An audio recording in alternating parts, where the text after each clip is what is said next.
Selamat sore, terima kasih atas waktunya. Perkenalkan, nama saya Junidanti Manik. Pada kesempatan ini saya akan mempresentasikan materi saya tentang teknologi pengolahan hasil hortikultura. Pemotongan dapat menyebabkan kesatuan jaringan sel rusak.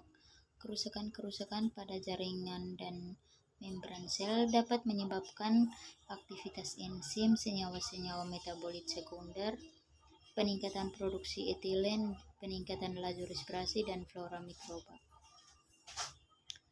Usaha-usaha untuk memperpanjang umur simpan produk teknologi olah minimal yaitu penyimpanan pada suhu rendah, penggunaan bahan tambahan makanan, penggunaan teknik CAS atau MAS, dan penggunaan pelapis edible atau air lilin.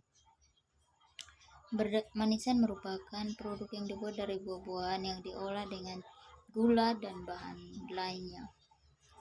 Sifat-sifat seperti ciri-ciri lain tergantung dari jenis buah, cara persiapan, proporsi, pencampuran buah, dan metode pemasakan.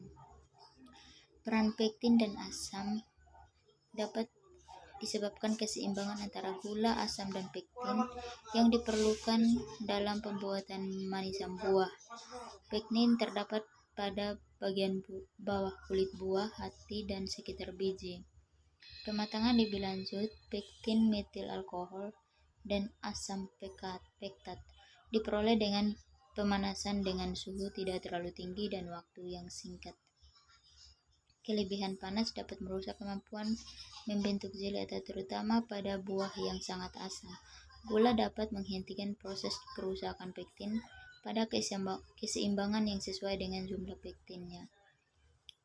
Pengujian asam indera, perbandingan rasa antara campuran 1 bagian sari buah jeruk dengan 3 bagian air dengan jeli stok pada sari buah. Jika rasa jeli stok kurang asam, ditambahkan lagi sehingga seimbang. Yang berikut teknologi pengeringan sayuran dan buah-buahan. Pengeringan dapat menghilangkan jumlah air dari bahan dengan menurunkan awetnya sehingga mikroorganisme tidak bisa tumbuh. Untuk memperpanjang masa simpan bahan tersebut, cara-caranya yaitu penjemuran, contohnya sale pisang dan sayur asin. Yang kedua, dehidrasi dengan alat pengering yaitu freezer drying, sprayer drying, dan particle dehydration atau osmosis. Yang berikut pengolahan thermal 1 yaitu blanching, pasteurisasi, dan sterilisasi. Yaitu merupakan proses thermal yang menggunakan suhu.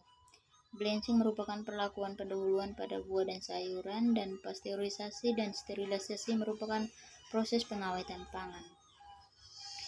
Berikut jenis-jenis blanching yaitu menggunakan air panas dan menggunakan uap panas. Yang berikut produk blanching berupa makanan kaleng, produk UHT, dan produk asam, produk dalam kemasan retort pouch. Produk-produk sterilisasi berupa susu pasteurisasi, jus buah, sari buah, jelly drink, dan yogurt. Ada kerugian proses blanching yaitu kehilangan zat gizi yang sensitif pada panas dan kehilangan zat gizi dalam larut air.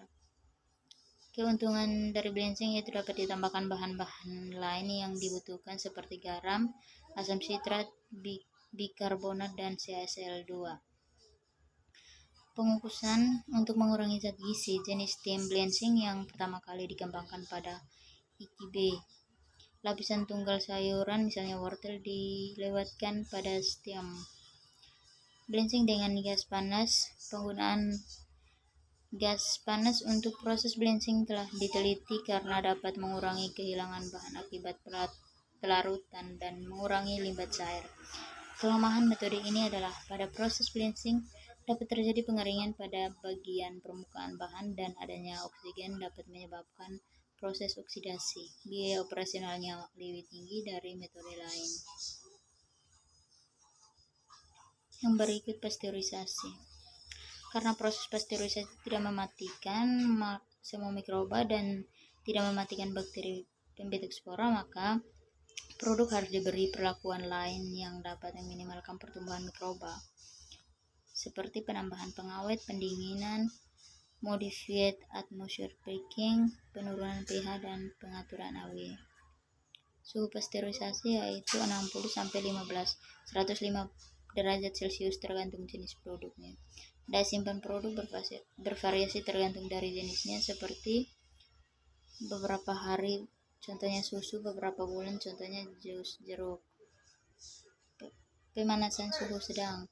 Sifat sensori nilai gizi tidak banyak berubah. Jenis-jenis produk dapat dipengaruhi dari suhu pasteurisasi, lama pasteurisasi, dan daya simpan. Yang berikut suhu proses dan daya simpan tergantung dari jenis produk, pH, ketahanan mikroba, ketahanan enzim, dan kepekaan produk.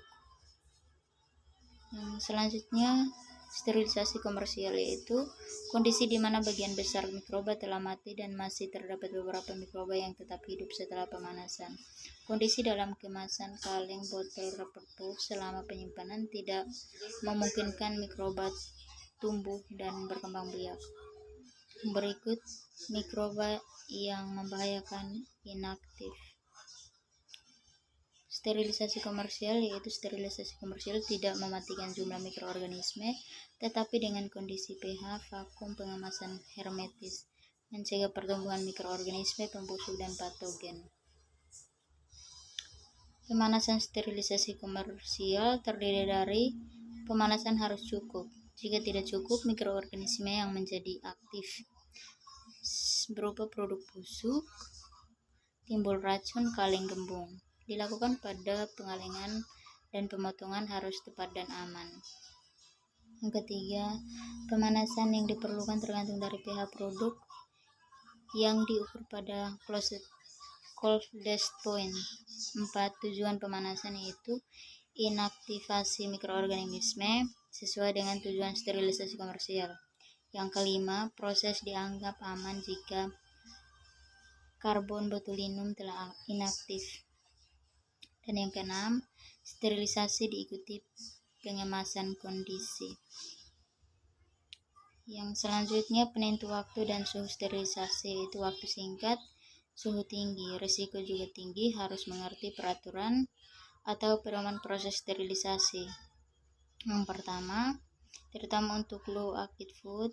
Yang kedua, LACF. Yang ketiga, pedoman untuk produk kaleng, yaitu bisa diterapkan untuk botol, plastik, retor pouch, dan aluminium foil.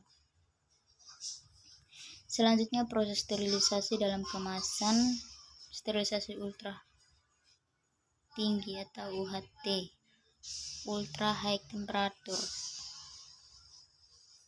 Sterilisasi produk pangan dalam kemasan seperti kaleng, gelas, atau retor pouch, yaitu tahapan-tahapannya. Yang pertama, pengisian, pengeluaran udara atau exhausting, penutupan, sterilisasi, dan selanjutnya pendinginan. Selanjutnya, proses pengalengan. Operasi pengalengan. Bahan pangan dikemas secara hermetis, kemudian dipanaskan dan dilanjutkan kemasan biasa. Yang kedua, bahan pangan dipanaskan, kemudian dikemas secara hermetis. Setelah didingin atau masih panas, pengalengan aseptis. Selanjutnya, tahapan-tahapan pengalengan bahan makanan. Yang pertama, penyiapan bahan, dilanjutkan blanching, pengisian, penghampaan atau exhausting, dan selanjutnya penutupan kaleng, dilanjutkan dengan sterilisasi, pendinginan, dan yang terakhir pemberian label dan penyimpanan. Berikut faktor yang perlu diperhatikan dalam pengisian, yaitu berat dan keseragaman pengisian kaleng. Berat, padatan, dan cairan dalam kemasan harus sesuai dengan yang tercantum pada label. Keseragaman pengisian kaleng, faktor ini dipengaruhi oleh berat dan heat phase.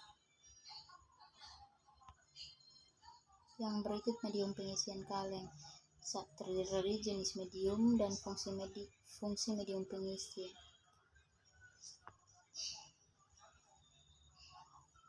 Baik, Sekian dari hasil presentasi saya. Terima kasih.